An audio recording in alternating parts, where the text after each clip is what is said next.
seu esposo e parabenizar a todos de forma direta por estarem concluindo esse curso maravilhoso do qual eu sou fascinado e sou um eterno aprendiz. É muito bom falar neste assunto e ver que vocês estão com esse semblante tão alegre. Eu tenho certeza que muitos de vocês choraram. Tenho certeza que vocês apresentaram a Deus durante o curso em que vocês cursaram, durante todo esse percurso, durante as dificuldades que vocês enfrentaram para pesquisas, enfim, com certeza com o apoio da família e também do nosso pastor e de toda a igreja aqui presente. Eu quero ser bem sucinto e quero convidá-los a lermos apenas um versículo da palavra de Deus.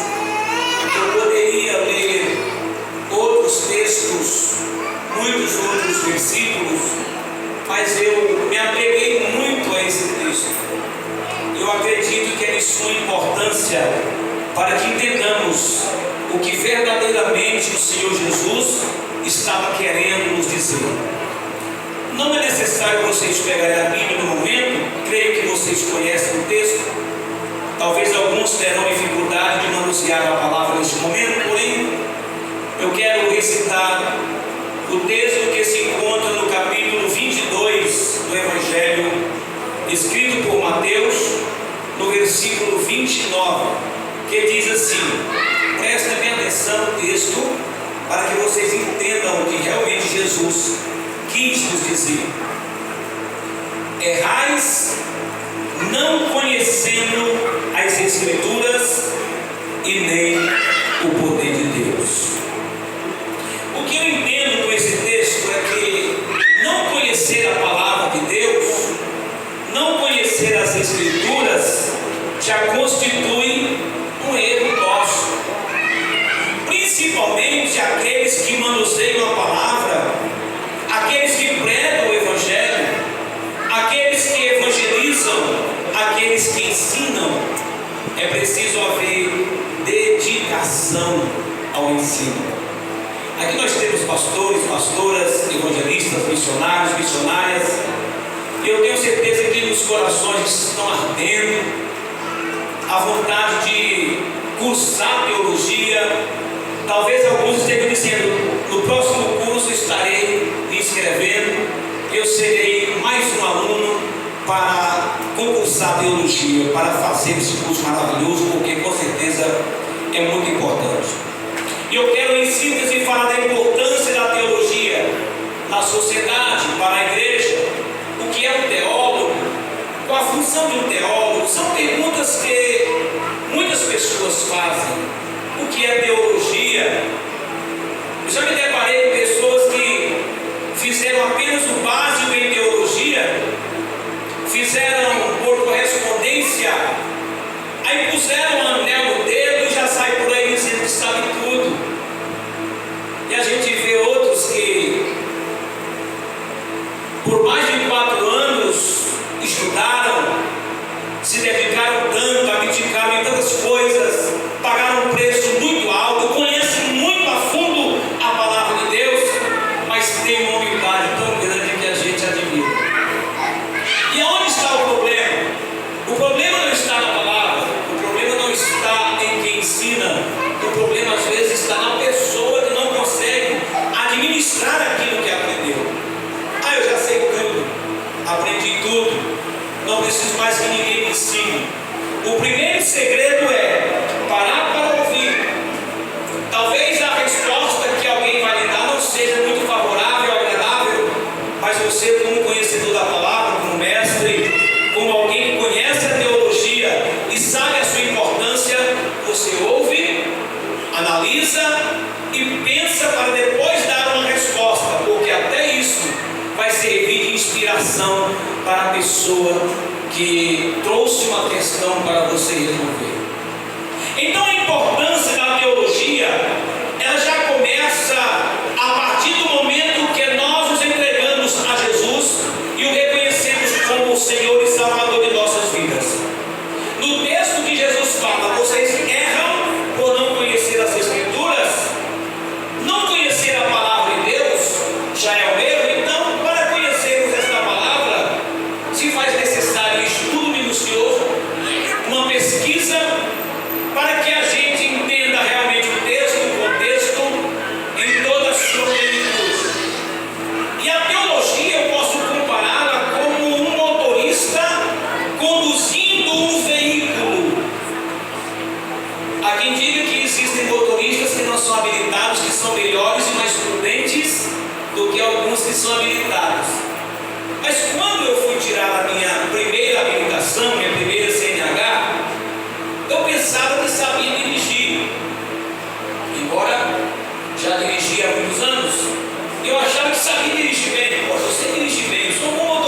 minha CNH foi que eu entendi que o motorista não é aquele que entra no veículo, dá partida no motor e sai dirigindo disparada, mas é aquele que conhece os limites, os direitos e seus deveres, e conhece também os limites, direitos e deveres de quem está transitando por outras vias. Se você não conhecer as leis de trânsito, você dificilmente será um bom motorista. Assim não é um teólogo. A teologia é como um peixe que você come e você separa os espinhos. Todos os dias, quando ouço o pastor Osés, ele é muito humilde, ele é muito modesto, a igreja toda o conhece. Eu nem preciso falar nada aqui a respeito desse homem de Deus, embora eu o conheça há muitos anos, mas só agora passei a ser sua ovelha. E ele tem uma humildade tão grande, um conhecimento tão grande, que eu digo lá em casa para meus filhos: pastor Osés é um presente de Deus para nós. Valorizemos isso, porque não só tem conhecimento, ele tem muita humildade. E uma questão, dentre tantas outras que aprendi com o pastor Osés, ontem mesmo eu aprendi uma coisa nova com ele, dentro da teologia. Ele explica, dá detalhes e não dá nó na cabeça de ninguém. E se ele dá um nó no começo, mas no final ele sabe o nó, e a gente entende. O Senhor é o presente de Deus para todos nós, pastor Osés. E que esses alunos aprendam que não somente o conhecimento que vocês têm será o suficiente, mas a humildade até no ensinar a palavra de Deus. Eu confesso que até para falar na frente deste homem eu fico com vergonha, eu fico com timidez, pelo conhecimento tão amplo que ele tem. Mas se você não tiver, meu irmão, humildade para ouvir alguém, você vai ser criticado, talvez será taxado de herege, talvez de radical, por você não ouvir a opinião de alguém.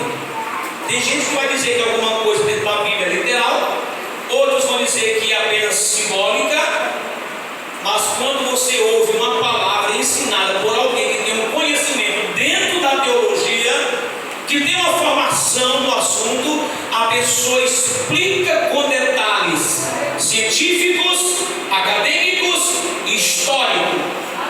Quando eu falo sobre determinados assuntos teológicos, dentre tantos assuntos, o que eu mais gosto e me fascino é a genealogia. Criacionismo, evolucionismo, eu amo, sou fascinado. E quando eu explico, eu vou com detalhes de riqueza científica, geográfica, histórica, para que a pessoa entenda. Não basta só você dizer como se escreve a palavra tampa, T-A-M-P-A. Por que M de Maria e não N de navio? Porque M se escreve antes de P ou B. Você está explicando pela gramática, você está explicando pela regra gramatical do português como se escreve a palavra tampa. Da mesma forma, você vai para a Bíblia, você lê no primeiro capítulo da Bíblia: no princípio criou Deus os céus e a terra. Bereshit bara Elohim. Aí você explica, meu irmão, bara, Elohim, Elohim no plural são deuses. Isso é uma alusão à Trindade. Você está entrando no campo da teologia e explicando para alguém, cientificamente, biblicamente, academicamente, o que significa a palavra Elohim, no plural de Deus, e o singular Elohá. Você vai explicando e a pessoa vai entendendo, e ela vai ver que você entende do assunto que você está falando. E quando você vai explicar sobre esse assunto para alguém que tem pouco conhecimento, essa pessoa para e espera ouvir de você uma palavra convincente, edificante. Aí quando você traz uma palavra com riquezas e detalhes, a pessoa fica deslumbrada. Nossa, que palavra maravilhosa! Que palavra maravilhosa! E a gente ouve aqui todas as quintas-feiras: palavra maravilhosa. E esta importância que a teologia nos traz, tanto para a igreja como para a sociedade. O teólogo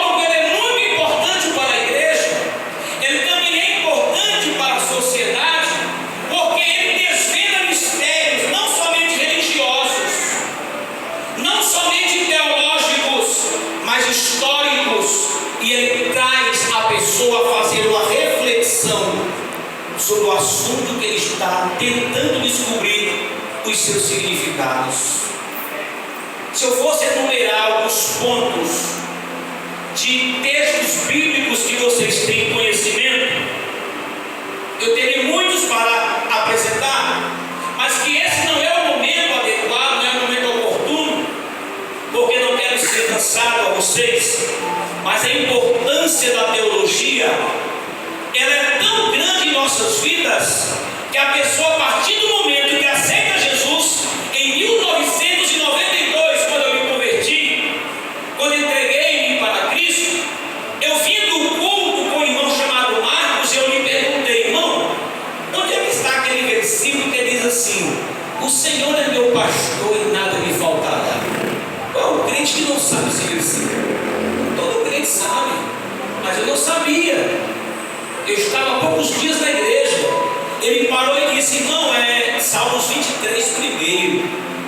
Eu disse para ele: meu irmão, eu acho tão bonito quem conhece a Bíblia. Eu tenho tanta vontade de conhecer a Bíblia. Aquele irmão parou, olhou para mim, apontou o dedo e liberou uma palavra profética. E ele disse: meu irmão, pois ore a Deus e peça a Ele que te dê conhecimento, peça a Ele que te dê habilidade no entendimento da sua palavra, porque Deus vai te dar. A partir do momento que você deseja, e se você põe isso em prática pedindo a Ele, Ele vai te dar. Aleluia. Eu me considero um apaixonado pelas Escrituras, fascinado pela teologia, coisa que eu gosto, assunto que eu gosto de falar. E lá em casa, quem convive comigo sabe, eu posso estar fazendo qualquer atividade, posso estar comendo uma lasanha, que é o que eu mais gosto de comer, mas se alguém me faz uma pergunta bíblica, eu paro, porque para mim, falar da palavra de Deus, falar da Bíblia Sagrada, explicar sobre a teologia, não existe coisa melhor.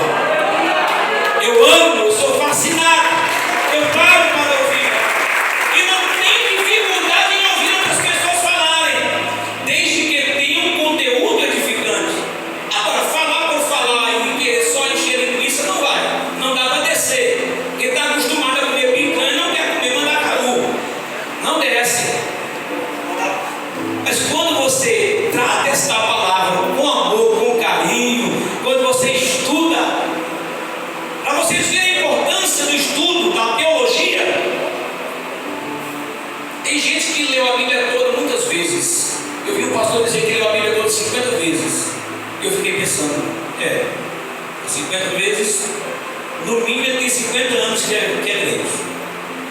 Eu perguntei para ele: meu pastor, o senhor está há quanto tempo no ministério?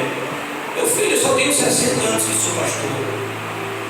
Então o senhor leu a Bíblia toda 50 vezes, levou 50 anos? Ele disse: meu filho, eu li a Bíblia toda uma vez em 3 vezes. Eu achava isso impossível, eu achava isso dificílimo. Em 3 meses ler a Bíblia toda. E quando eu estava com 12 anos no ministério, um repórter me perguntou: o senhor está há quanto tempo como pastor? Eu disse: 12 anos. O senhor leu a Bíblia toda quantas vezes? Eu disse: 3 vezes. E ele me respondeu: você não acha pouco ter 12 anos que é pastor e só ter lido a Bíblia toda 3 vezes? Eu disse: não, depende do ponto de vista. E ele refutou: explique, por favor. E isso filmando. Eu disse: eu só li a Bíblia toda 3 vezes. Cada vez que li toda, eu levei 1 ano por cada vez que eu li. Mas estudei a Bíblia toda 3 vezes. Cada vez que estudei, eu levei 3 anos. Vamos calcular? 3 vezes 3, 9. Com mais 3, 12. Ele disse: nesse caso, você nunca deixou de estudar a palavra de Deus. 12 anos são 12 anos de dedicação, de leitura, de estudos da palavra de Deus. E na teologia, vocês, que é alguns que eu conheço esse rapaz simpático, Conheço alguns dos senhores, alguns que são dessa igreja, da qual tenho a honra de fazer parte. Eu quero lhes dizer que vocês escolheram um curso tão importante e talvez um dos mais difíceis, porque você vai encontrar tantos espíritos por aí. Você vai encontrar tantos teólogos. Vocês conhecem os teólogos? Os teólogos são aqueles que não são teólogos. Eles são teólogos. Eles pensam que são teólogos. Não estudaram com boas intenções. Eles vão tentar distorcer a palavra, dizer que não é isso aqui. Ele vai dizer que não, isso aqui é errado, isso aqui é porque é assim, é porque não sei aonde é assim. Mas ele não traz um argumento teológico, científico, acadêmico, geográfico, para que você entenda o texto no seu contexto. É necessário você viajar na história. Existem 3 regras, quero encerrar. Existem 3 regras importantes para quem é um bom teólogo.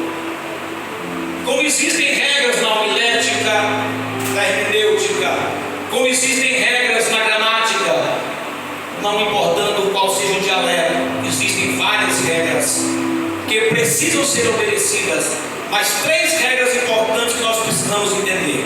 A primeira: o teólogo, seja ele quem for, ele nunca é dono da razão absoluta.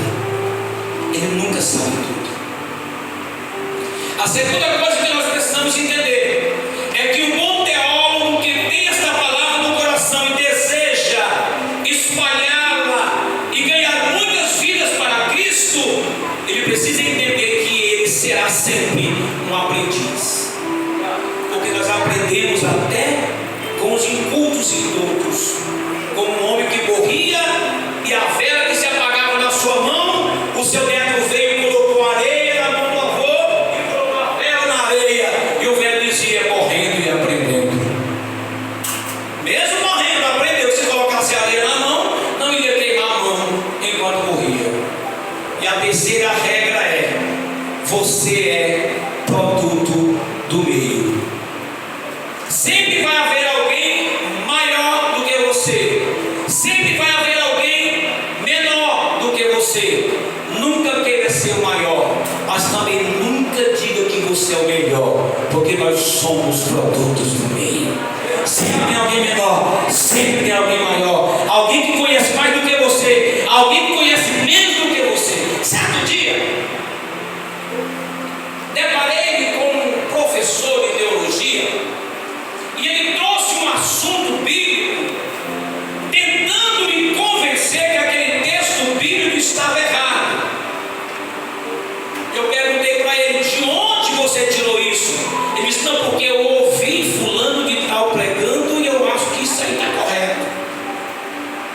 Senhoras e senhores, o achismo é muito perigoso. Aí eu acho que é assim, eu penso que é assim. Não vá por esse campo, não entre por este caminho, porque quando você descobrir que aquilo que alguém disse que era, e você descobrir que não é, e que é de forma diferente, você vai ver o quanto isso é importante. O pastor falou uma coisa interessante aqui, que eu quero pegar carona nessa palavra do nosso pastor. Quando Jesus disse: vocês farão maiores obras do que esta, ele disse: porque eu vou para o Pai. E esta palavra, quando Jesus fala maior, ele está falando do grego meson, que está falando de quantidade de obras e não de qualidade, porque qualidade de obras, melhor do que Jesus nunca fez. Ainda não vi ninguém fazer alguém caminhar sobre as águas, ainda não vi ninguém fazer uma água transformar em vinho, ainda não vi. Mas Jesus diz: vocês farão maiores, vocês vão fazer muito mais, porque eu estou indo para o meu Pai. O ministério de Jesus só durou 3 anos, dos seus discípulos muito mais. Senhoras e senhores, formandos em teologia, parabenizo a todos vocês, ao mesmo tempo que parabenizo o nosso pastor presidente, que é mestre desta área. Meus parabéns. receba este curso, põe em prática cada palavra, cada ensinamento, com desejo ardente no coração, de que muitas almas serão alcançadas